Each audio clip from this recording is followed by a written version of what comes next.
2026 ஆண்டு சட்டமன்ற தேர்தல் ரொம்ப மிக மிக முக்கியமானதாக நாங்கள் புதிய தமிழ் கருதுகிறோம். அதன் காரணமாகத்தான் கடந்த 2 வருடங்களாக தென் தமிழகத்தில் ஏறக்குறைய 15லிருந்து 20க்கு மேற்பட்ட மாவட்டங்களில் கிராமந்தோறும் சுற்றுப்பிரயாணம் செய்து புதிய தமிழகம் கட்சியினுடைய கிளைகளை வலுப்படுத்தியிருக்கிறோம். அதே போல வாக்குச்சாவடி முகவர்களையும் நியமனம் செய்திருக்கிறோம்.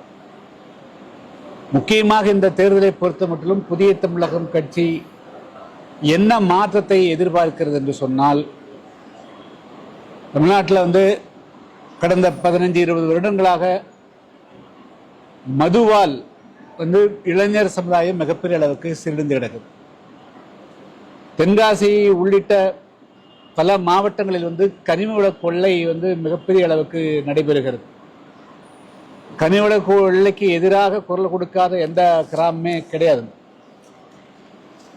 அதே போல இந்த பகுதியில் எந்த விதமான வேறு தொழில் வளங்கள் ஒன்றுமே வரல. சங்கரங்கோயிலையோ வாசூலியோ அது தென்காசியிலையோ ஏற்கனவே இருக்கக்கூடிய இந்த விவசாயத்தை தவிர வேறு இந்த மக்களுக்கு வேலை வாய்ப்பு கொடுக்கக்கூடிய எதுவுமே ஒன்றுமே வரல. அதுபோக வெறும் சாதாரணமான சத்துணவு அமைப்பாளர் அங்கன்வாடி அமைப்பாளர்களுக்கு ஏதாவது அவ்வப்பொழுது ரேஷன் கடை ஊழியர்களுக்கு வேலை வாய்ப்பு வந்தாலும் அவைகளும் 10 லட்சம் 15 லட்சம் 20 லட்சம் விலை பேசப்படுகிறது. எனவே ஒரு மாற்றத்தை மக்கள் எதிர்பார்க்கிறார்கள். அதைத்தான் புதிய தமிழகம் கட்சி முன்னெடுத்து செல்லுகிறது. இதை தனியா ஒரு கட்சி செய்ய முடியுமா என்று சொன்னால் நிச்சயமாக முடியாது. எனவே தமிழ்நாட்டில் பல அரசியல் கட்சி தலைவர்களுடைய நல்ல கருத்துக்களையும் பெற்று ஆலோசனைகளையும் பெற்று ஒரு ஆட்சி அமையும் பட்சத்தில் அந்த ஆட்சி தமிழ்நாட்டு மக்களுக்கு மிகப்பெரிய சுபிட்சத்தை கொடுக்கும். எனவே வெறும் கூட்டணி மட்டும் இல்லாமல் கூட்டணி ஆட்சி என்பதுதான் புதிய தமிழகம் கட்சியினுடைய 2026 ஆண்டு நிலைப்பாடு. அதை நோக்கித்தான் நாங்கள் தொடர்ந்து அந்த கருத்தை வலியுறுத்தி வருகிறோம். திமுகவும் கூட்டணி ஆட்சிக்கு வாய்ப்பு இல்லைன்றாங்க.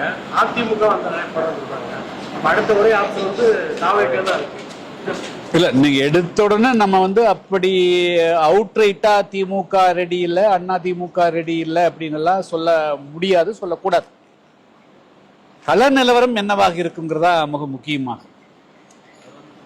கள நிலவரம் என்னவாக இருக்கும், 2026 தேர்தல் முடிவுகள் எப்படி இருக்குங்கிறதா அது. என்னை பொறுத்த மட்டும் நான் என்ன சொல்ல விரும்புறேன்னா, தமிழ்நாட்டில் பல விஷயங்களுக்கு தமிழ்நாடு முன்னோடியாக இருந்திருக்கிறது. அண்டை மாநிலமான கேரளாவில் கூட்டணி ஆட்சி பல வருடங்களா இருக்குது.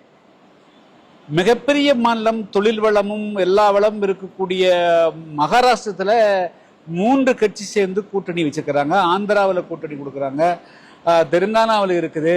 ஸோ இது மாதிரி இந்தியாவினுடைய பல மாநிலங்களிலும் கூட்டணி ஆட்சி நிலவுகின்ற பொழுது தமிழ்நாட்டில் இது போல 2026 ஆண்டு சூழ்நிலைக்கு ஒப்ப ஒரு முடிவெடுக்காம நாங்கள் பகிர்ந்து கொள்ளவே மாட்டோம்னு சொல்றது அது அழகல்ல, அது சரியானதல்ல. அந்த 2 கட்சிகளுமே அந்த விஷயத்தை மறுபரிசீலனை செய்யணுங்கிறதா என்னுடைய முக்கியமான வேண்டுகோளாகும்.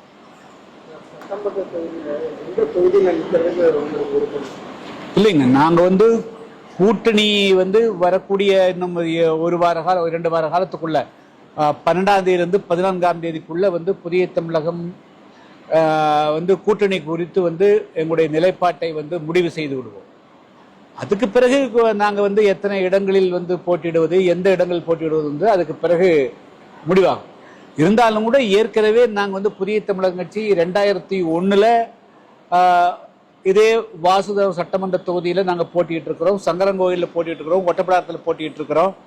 அதேபோல தென்காசி நாடாளுமன்ற தொகுதியில் தொடர்ந்து போட்டிட்டு இருக்கிறோம். இங்கெல்லாம் இந்த 15-20 மாவட்டங்களில் புதிய தமிழகம் கட்சியினுடைய வாக்கு மிக அதிகமானது.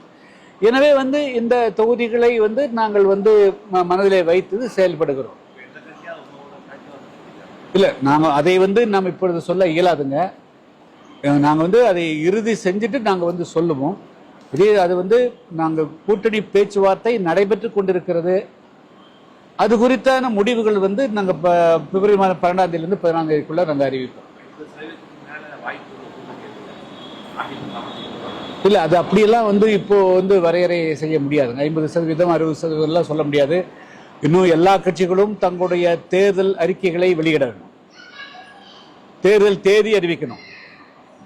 அதுக்கு பிறகு ஒவ்வொரு கட்சியோடும் கூட்டணி சேரக்கூடிய கட்சிகளுடைய வாக்கு வங்கிகள் மிக முக்கியமானது. பெயரளவுக்கு வந்து 8 கட்சி 7 கட்சி 10 கட்சி இருந்தால் மட்டும் பத்தாது. வாக்கு வங்கிகள் இருக்கக்கூடிய கட்சிகளுடைய காம்பினேஷன் ஆச்சுங்களா, அதுதான் வந்து மிக முக்கியமானது. அதெல்லாம் வச்சுதான் வந்து முடிவாகும். இல்லை, இந்த நாங்கள் வந்து செயல் வீரர் கூட்டத்தில் வந்து எந்த கட்சி கூட்டணி அமைக்கிறது பற்றிய கருத்து அது வந்து நாங்கள் நடத்தலை. அதை ஆய்வு செய்வதற்காக புதிய தமிழகம் கட்சியினுடைய வேற குழு வந்து கடந்த 15 தினங்களாக வந்து எல்லா கிராமங்களுக்கும் சென்று ஆய்வு நடத்திட்டு இருக்குது. அது ரிப்போர்ட் பண்ணிட்டு இருக்கிறாங்க. அவர்கள் வந்து 12ஆம் தேதி வந்து சப்மிட் பண்ணுவாங்க. இன்றைய செயல் வீரர் கூட்டத்தை பொறுத்த மட்டிலும் நாம் வந்து எப்படி பணியாற்றணும், நம்முடைய வாக்குகளை எப்படி வந்து ஒருமுகப்படுத்தணும், எப்படி கூட்டணி கட்சிகளையும் செயல்பட எப்படி வைக்கணும் ஆச்சுங்களா. அண்டை அதாவது வந்து பல இடங்களில் கூட்டணி கட்சிகளுடைய ஒத்துழைப்புகள் இல்லாமல் போய்விடுகிறது. அவர்களுக்கு என்ன மாதிரியான மொழியில பேசினா அவர்கள் புரிந்து கொள்வார்கள் அப்படிங்கறத பத்தி இன்னைக்கு பேசிக்கிறோம்.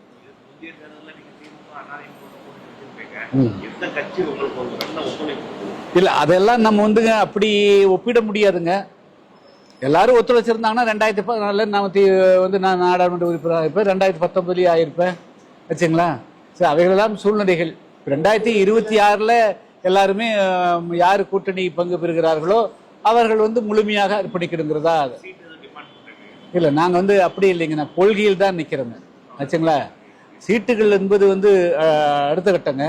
நாங்க வந்து ஒரு தேர்தல் அறிக்கை கொடுக்கின்ற பொழுது குறைந்தபட்ச அம்ச திட்டங்கள் வந்து தமிழ்நாட்டு ஒட்டுமொத்த மக்களுக்காகவும் நாங்கள் தொடர்ந்து வலியுறுத்தி வரக்கூடிய விஷயங்கள் அது இடம்பெறணுங்கிறதா என் புதிய தமிழகம் பார்க்கிறேன்.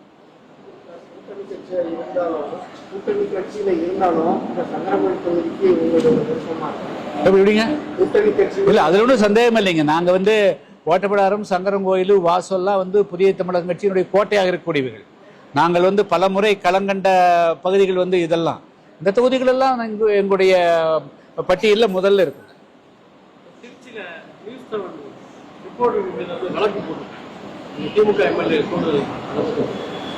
சார், இந்த கனிவள கொள்ளையில வந்து தொடர்ந்து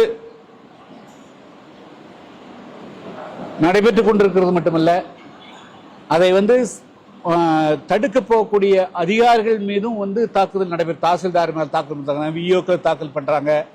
வேற யாராவது வந்து அதை கண்டறிவதற்காக ஒரு குழு போனாலே அடியாட்களை வைத்து அவர்களை வந்து தாக்கக்கூடிய சம்பவங்கள் எல்லாம் தொடர்ந்து நடக்குது.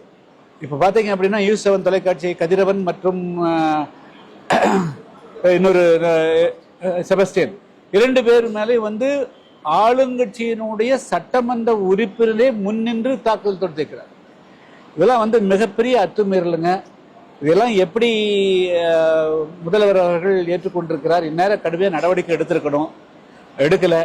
அது கண்டிப்பாக வந்து அவர்கள் மீதெல்லாம் வழக்கு பதிவு செஞ்சாதான் நாளைக்கு வந்து இது போல வந்து பத்திரிகையாளர்கள் சுதந்திரமாக பணியாற்ற முடியும், தவறுகளை கண்டிக்க முடியும், தவறுகளை வெளியுறத்து கொண்டு வர முடியும்.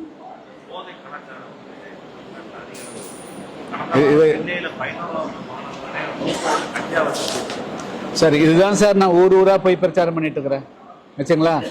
அதாவது மது, போதை, புகை இல்லாத தமிழகம் வேண்டுங்கிறதுக்காகத்தான் நாங்கள் வந்து புதிய தமிழகம் கட்சி எவ்வளவோ மாநில மாநாடுகளை போட்டிருக்கிறோம். புளியங்குடியில் மாநாடு நடத்துறது உங்களுக்கு தெரியும். அதே போல் வந்து நாங்கள் ஊரா கிராமத்தில் போய் பேசுறதே வந்து இந்த அரசாங்கம் நிறுத்துற மாதிரி இல்லை, நீங்களாவது நிறுத்துங்க அப்படின்னு நான் வந்து மக்களுக்கு வேண்டுகோள் வச்சுட்டு இருக்கிறேன்.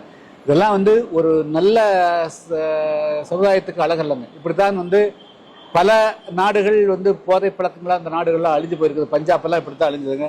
அதனால இந்த தமிழ்நாட்டை வந்து 2026ஆம் ஆண்டு நடைபெறக்கூடிய தேர்தல் மூலமாக நான் வந்து தமிழ்நாட்டில் போதை புகை இல்லாத ஒரு தமிழகமாக கொண்டு வருவதற்கு உண்டான ஒரு வாய்ப்பாக நான் வந்து எண்ணுகிறோம்.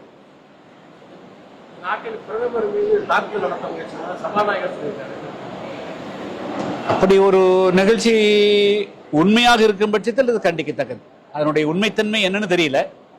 அது உண்மையா இல்லையா, அது வந்து அரசியல் ரீதியாக சொல்லப்படுகிறதா என்பது அது தெரியாது.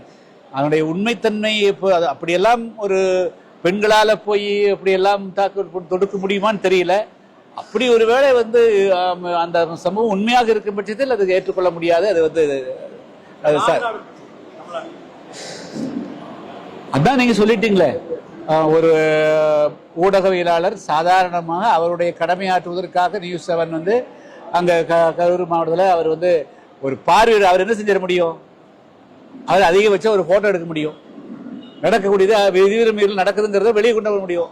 அவரே வந்து கொலை செய்யறதுக்கு முயற்சி செய்யறாங்க ஆச்சுங்களா. அப்புறம் பள்ளி மாணவர்கள் 13 மாணவ வந்து போதை பொருள் கஞ்சா பாக்கெட்டு ஸ்கூலுக்கு கொண்டு வர்றாங்க. ஸோ இவைகள் எல்லாமே இதுதான் இது பேசும். நீங்க எந்த பத்திரிக்கை?